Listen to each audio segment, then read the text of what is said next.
Às vezes perguntam-me, perante tantos pacotes de exames disponíveis, o que realmente deve ser feito. Há exames que expõem o paciente a muita radiação e oferecem poucos benefícios reais. Por outro lado, eu foco-me sempre naquilo que é livre de radiação simples e preciso. Isso, a longo prazo, é o que realmente faz poupar dinheiro. Geralmente os exames de rotina convencionais não avaliam a saúde, mas sim a doença. Eles observam se a estrutura já está danificada. As pessoas pensam que um paciente com cancro do fígado terá resultados péssimos nos exames de sangue. Estão enganadas. No cancro do fígado, as enzimas hepáticas podem parecer ótimas. Imaginem o fígado, se o cancro ocupa apenas um pequeno fragmento, as células restantes são saudáveis e continuam a funcionar normalmente. Mas o tumor cresce. Quando o cancro consome cerca de 70% do fígado, restam apenas 30% de células funcionais. É só aí que os problemas aparecem nos exames. Se o exame de sangue já mostra enzimas hepáticas elevadas devido a esteatose, hepatite, cirrose ou cancro, isso já não é prevenção, é diagnóstico de doença, não se deve celebrar apenas porque o exame diz que o fígado ainda não faleceu. Hoje recebi um paciente, assim, um senhor de idade, com cancro do pulmão, que passou a vida a exercitar-se e a cuidar da alimentação. Nos exames de sangue dele tudo parecia perfeito. Tudo normal, mas o cancro estava lá. Percebem? O cancro pode existir mesmo com exames de sangue normais. Sabiam que ao fazer um exame de sangue aparece o seu valor e ao lado um intervalo? Muitos pensam que aquilo é um intervalo de normalidade. Até profissionais de saúde dizem está dentro do intervalo, está tudo limpo. Olhem com atenção quando chegarem a casa.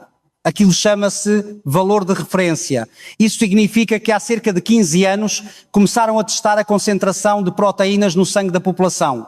Para criar um padrão, usam centros de saúde e num grupo de 300 mil pessoas obtêm uma distribuição estatística, 95% das pessoas entram nesse intervalo. Quem está fora dele são os 5% extremos, pessoas com problemas já muito graves. Como temos um sistema de saúde público, se estiver dentro desses 95% não pode fazer exames adicionais ou tratamentos pelo seguro, tem de estar fora do limite. Mas quando sai do limite, muitas vezes já cruzou um caminho sem volta. A nossa saúde é como uma mola, esticar um pouco, volta ao normal. Esticar demais, deforma-se e não volta mais. Com a diabetes é igual. Se o normal da glicose em jejum é 99, flutuar entre 98 e 99 já indica um problema funcional. O tratamento deveria começar aí. Mas o sistema diz, tente controlar a alimentação e volte na próxima vez. Aí o valor sobe para 110 e dizem, agora sim é diabético, tome este medicamento.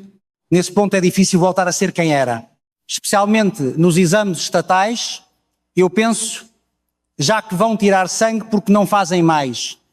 Eu preferia que pedissem o consentimento do paciente para pagar uns 35 euros extras e fizessem algo mais completo. Fazem muito pouco. Vêem 2 ou 3 enzimas do fígado, proteínas, anemia, glóbulos brancos, plaquetas, nem o colesterol via em alguns. Este ano, as diretrizes para os hospitais dizem que não se podem pedir mais de 10 ou 15 tipos de análises de uma vez. O problema também está nos pacientes. Num hospital universitário para um check-up, tiram-se normalmente 2 tubos, hemograma e bioquímica básica. Eles fazem o que o seguro de saúde permite e nunca saem dessa norma. Para sair, o médico teria de escrever uma justificação e pedir autorização. Um paciente com hepatite crónica faz exames e ecografia a cada 6 meses. Eu acho que ao testar o fígado, poderiam testar a tireoide ou outras coisas, mas focam-se apenas no fígado. Há pessoas que vão a hospitais universitários a vida toda por causa da hepatite e nunca fizeram um check-up geral. Perguntei a um por que nunca fez. Ele respondeu, achei que o médico famoso do grande hospital ao pedir exames semestrais estava a ver tudo, mas ele só via o fígado. Há muitos assim. Alguém diz, fui a um hospital privado, paguei 1.500 euros por um check-up e disseram que estou limpo. Isso não significa que o corpo está realmente limpo. Entendam assim, num check-up de 700 euros, testam-se por ordem de probabilidade das 10 doenças mais comuns. Não se pode testar tudo. Por 1.500 euros testam-se 30. Por 2.000 euros testam-se 50. O resultado limpo apenas significa que não foram encontrados indícios de danos dentro daqueles parâmetros de referência. Por isso recomendo no check-up façam um exame de saúde real. Não vejam apenas se o corpo está destruído pela doença, mas sim o quão saudável ele está. Por exemplo, qual o meu nível de vitaminas do complexo B, quanto de radicais livres produzo, qual a minha capacidade antioxidante e imunológica. Se estes níveis estiverem altos, estou saudável. Coisas que o Estado não dá, como certas ecografias ou endoscópias, paguem à parte e façam-nas. Isso é ganhar dinheiro a longo prazo. O exame com mais radiação é provavelmente o PET-CT. Diz-se que uma sessão equivale a cerca de 25 a 30 MSV de exposição. Para terem uma ideia, um raio-x ao tórax é 0,1 MSV. Ou seja, um PET-CT equivale a fazer 250 ou 300 raios-x de uma vez. Parece assustador, mas não é um problema grave isoladamente. Uma pessoa comum recebe de 1 a 5 MSV por ano naturalmente. Profissionais que trabalham com radiação como radiologistas podem legalmente receber até 50 MSV por ano. O que isto nos diz? Que não sabemos exatamente o limite. É certo que há problemas. Uma explosão nuclear causa danos imediatos, mas a exposição a baixas doses a longo prazo pode aumentar a incidência de certos cancros, sangue, tireoide, mama, após 10 ou 20 anos. Observando crianças de Chernobyl e comparando-as com outras que não foram expostas às primeiras, tiveram estatisticamente mais cancro da tireoide após 20 anos. Contudo, fazer exames radiológicos para check-up não deve ser motivo de grande ansiedade. Precisamos ser racionais. Usar a radiação para diagnosticar doenças internas é uma revolução médica. Deve ser feita quando necessária, mas não de forma fútil. O que não se deve fazer num check-up primeiro. Já que vou fazer um check-up, vou fazer um PET para ver o corpo todo e descobrir se tenho cancro. Isso custa mais de 1.000 euros e as pessoas acham que por ser caro é melhor. É uma tolice. Primeiro pela radiação. Mesmo pacientes com cancro só fazem PET-CT uma vez por ano. Além disso, o PET-CT não é o exame mais preciso para rastreio. Ele detecta células muito ativas, aplica-se uma solução de glicose marcada radioativamente que se espalha pelo corpo em 20 segundos. Como a glicose é a fonte de energia das células todas tentam absorver LEA, as células mais fortes ganham a disputa. Essas células fortes são ou células cancerosas ou células de inflamação crónica. Depois, a câmara detecta onde houve maior absorção. Se houver uma mancha escura no pescoço, sabemos que há algo a consumir muita energia ali. Mas é cancro, esofagite, laringite, hérnia cervical, não sabemos. Por isso, combina-se a imagem PET com a CT tomografia para ver a estrutura em 3D. Quando se detecta algo suspeito, faz-se uma biópsia ou uma RM-ressonância para identificar o que é. O PET-CT serve para ter uma visão geral, sendo útil para pacientes já diagnosticados com cancro para verificar metástases. Se uma paciente com cancro da mama faz um PET e algo brilha acima da clavícula, pode ser uma metástase num gânglio. Mas usar isto para um check-up geral em pessoas saudáveis é um erro total de entendimento. Não tem utilidade prática. Outro exame sem sentido em check-ups é a CT para hérnias discais. Não vale a pena fazer uma tomografia à coluna só porque o ombro ou as costas doem ocasionalmente. Se a dor for persistente, o ortopedista decidirá se é necessário um exame de precisão. Nesse caso, o seguro de saúde cobre. Se fizer no check-up por conta própria, paga 100% e não ganha nada com isso. O mesmo vale para a CT abdominal sem contraste. Sem o contraste, a imagem fica escura e não se distingue nada. Uma CT com contraste tem o dobro da radiação de uma normal, chegando perto de 20 MSV. Não deve ser feita sem necessidade. Se na ecografia aparecer um nódulo no rim e não se souber se é maligno ou benigno, então sim faz a CT. Quanto à CT coronária coração, a radiação é de cerca de 18 MSV. Se a jovem não tem hipertensão nem problemas no eletrocardiograma, por que fazer? Se tiver tensão alta ou histórico, pode fazer um teste de esforço ou uma ecografia cardíaca para ver as válvulas. Se não tem sintomas, não precisa de CT coronária. Claro que quem já tem histórico clínico deve fazer, mas isso é prescrito pelo cardiologista e coberto pelo seguro. Pensem 2 vezes antes de fazer exames de especialidade num check-up genérico. O mesmo para CT ou RM cerebral sem sintomas neurológicos. Se não há suspeitas, para quê? Só detectaria tumores ou hemorragias que já apresentariam sintomas. O Dr. João Silva recomenda sempre o que é simples sem radiação e preciso ecografia. A ecografia usa som, não radiação. Pode fazer-se à tireoide, mama, abdômen. Na ecografia abdominal vê se o fígado, vesícula, pâncreas, baço. Homens devem fazer à próstata. Após os 40 anos aparecem nódulos benignos.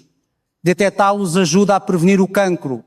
Segundo ponto, façam endoscopias com frequência, especialmente a colonoscopia. Não há exame mais preciso. Alguns preferem exames radiológicos do trato digestivo porque a endoscopia é desconfortável, mas isso é um método antigo. A endoscopia permite ver diretamente. O Estado pede testes de sangue oculto nas fezes, mas se houver sangue visível, a pessoa já devia estar nas urgências. O teste de fezes detecta problemas quando já estão avançados. Se der positivo ou o Estado paga a colonoscópia, não esperem por isso. Paguem e façam a colonoscopia.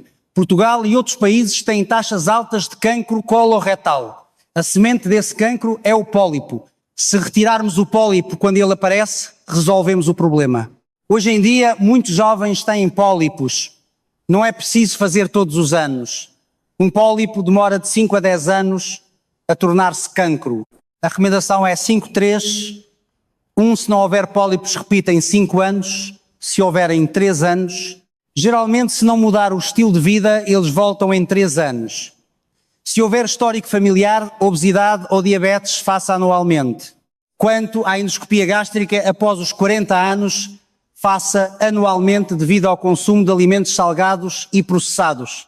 Recomendo vivamente a MRA angiorressonância magnética. Ela combina a RM com o estudo dos vasos sanguíneos, permite ver os vasos cerebrais. É difícil detectar coágulos ou espessamento das artérias coronárias apenas com imagens simples, exigindo catetrismo que é invasivo e radioativo. Mas no cérebro a MRA permite ver tudo sem riscos. Em cada 40 ou 50 pessoas, uma tem um aneurisma, uma dilatação no vaso. Sem sintomas, ele pode romper e causar morte ou sequelas graves. Façam um MRA pelo menos uma vez na vida por volta dos 40 anos. Se o aneurisma for pequeno, monitoriza-se. Se crescer, faz-se uma embolização e o risco de ruptura desaparece. Sobre marcadores tumorais, existem cerca de 10 fígado, pâncreas, estômago, cólon, pulmão, útero, ovário, mas atenção, todos os exames têm sensibilidade, capacidade de detectar a doença e especificidade, capacidade de confirmar que não há doença. Nenhum é 100%. Recebemos muitos pacientes com cancro onde os marcadores só sobem quando a doença está avançada. Apenas 10% dos pacientes recém-diagnosticados apresentam valores elevados. Devo fazer hoje no check-up? Sim, porque o cancro muitas vezes não tem sintomas e o exame de sangue pode detectar algo avançado. Se o PSA próstata estiver alto, acima de 4, por exemplo 6 ou 8, deve-se avançar para a ecografia retal CT ou RM, mas um resultado normal não garante a ausência de cancro. Os marcadores são mais úteis para monitorizar a eficácia da quimioterapia ou verificar recidivas após o tratamento. No diagnóstico inicial, a probabilidade de serem normais é alta, mas como o custo e o risco são baixos, vale a pena incluir. Por último, no meu consultório, testamos sempre a vitamina D. Pelos níveis, sei quem toma suplementos. Muitos dizem, basta comer bem e apanhar sol. É mentira. Para sintetizar vitamina D com o sol em países como o nosso, latitude 37 Ronen, só é possível entre abril e outubro. No inverno, esqueçam. E mesmo assim seria preciso expor grandes articulações, ombros, joelhos ao sol forte das 14 por mais de 20 minutos diários. A radiação UV através do vidro não funciona. Até agricultores que estão ao sol têm carência porque andam cobertos com chapéus e roupas compridas. Sem suplementação, quase todos têm carência de vitamina D e do complexo B. As universidades focam-se nos macronutrientes, carboidratos, proteínas, gorduras, que são o combustível gasolina do carro. Mas para sermos saudáveis precisamos de micronutrientes, vitaminas, minerais, que são como o óleo do motor. Também devemos monitorizar os radicais livres que oxidam o corpo e causam inflamação crónica. Devem verificar a vossa capacidade antioxidante e imunológica às células que combatem vírus e o cancro. Não se gabem por não terem sintomas. A doença, por norma, não tem sintomas iniciais. Quando aparecem muitas vezes, o dano é irreversível. Mantenham hábitos saudáveis e façam o vosso check-up. Não deixem para dezembro, quando todos correm para o hospital e os médicos estão exaustos e menos focados. Façam com calma e lembrem-se, nem sempre o mais caro é o melhor. Para endoscópias e ecografias, o mais importante é a habilidade e experiência do médico radiologista ou gastroenterologista. O sangue qualquer máquina lê, mas a ecografia e a endoscopia dependem do olhar clínico de um especialista experiente.